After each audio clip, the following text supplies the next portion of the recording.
In today's tutorial, I'm going to show you guys how to split your worksheet into multiple parts.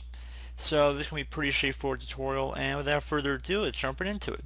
So the first thing we're going to start off with is selecting a column in our first area. So let's say I'm going to select cell B20.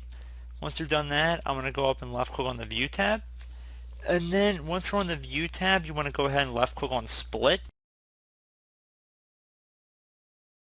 Now you'll notice there are two vertical scrolling bars. So if you want to use the lower vertical scroll bar to move to row lower down, you can see the first rows remain visible up at the top.